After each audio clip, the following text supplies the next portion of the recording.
Okay, well, I guess we'll start from the beginning. I'm on day 10 right now of fentanyl withdrawal. Well, just my day is July 1st when I stopped for good. It was difficult. Really, I didn't expect it to be that hard. I guess I just thought,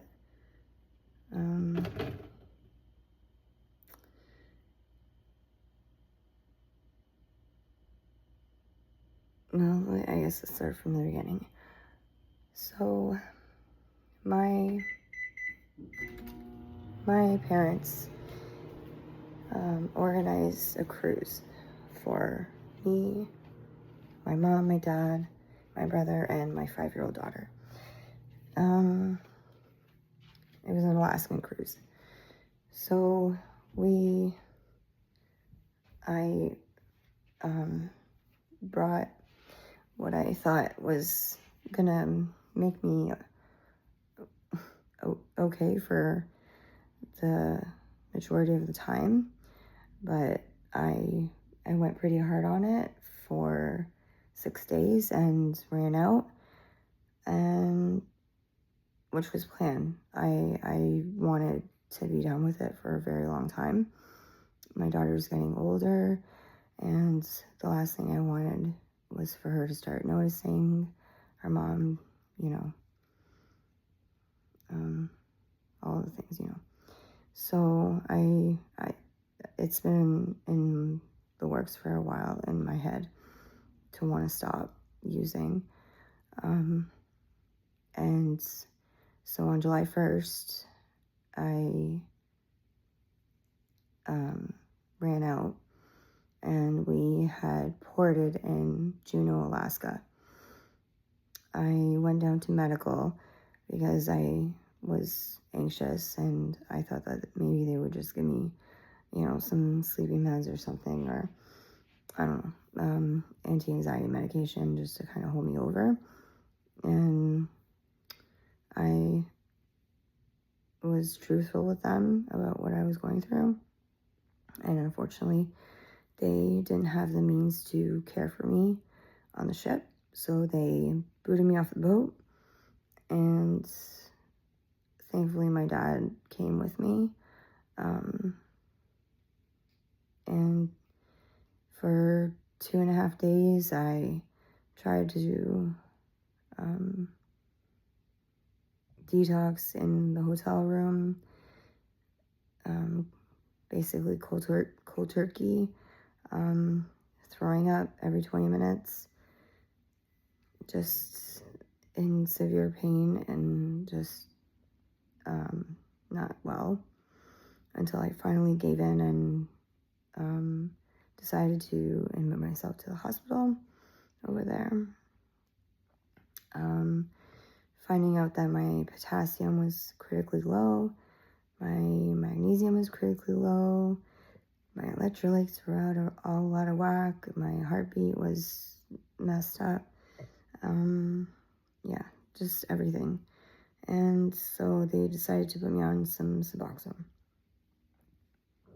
And so all I really wanted to do was get home, because this was in Alaska. I live in Ontario, Canada. I mean, this is not close to each other whatsoever.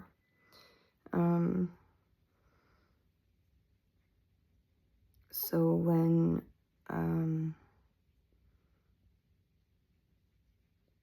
finally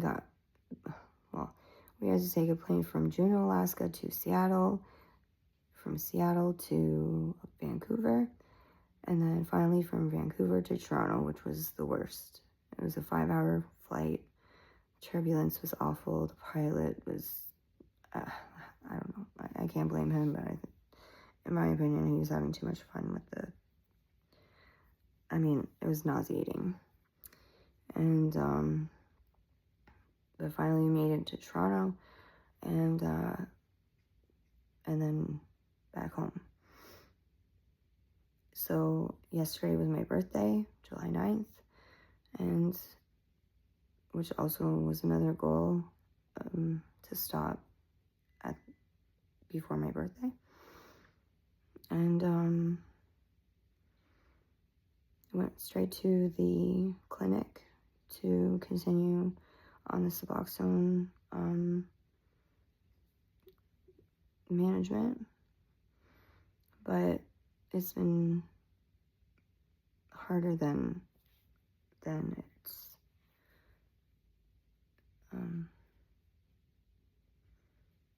than I think it because I've been on the methadone program before, and that's to treat opiate dependency. But unfortunately, fentanyl that's being sold on the street right now is laced with a bunch of other stuff. For instance,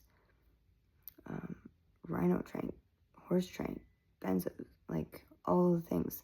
So they're basically giving you, which are not opiates. So they're basically, the doctors are solving like half of the issue. And it confused me because when 2 days ago I felt worse than the day before, and I decided to do some research on it because I was like, why I should be getting better, it should be going uphill right now, downhill. But my anxiety was through the roof, and I was in so much pain, and it just didn't make any sense because I hadn't been using or anything like that. So, and yeah, so come to find out that fentanyl is being laced with a whole bunch of other garbage out there that we're not being treated for in terms of withdrawal management. So when is that going to happen? You know, like, I mean, I don't know if doctors are not aware of this, or if they're just so on autopilot where it's just like, okay, so these junkies are just doing this, and then we just have to give them methadone or Suboxone or Sublocade or whatever, and then that's it, that's all. But like, you know, it doesn't just stop there. We're only solving half of the issue and basically going cold turkey off of all the other garbage that we've been putting in our bodies that we're not being treated for. So that's frustrating. Yeah, that's about it for now.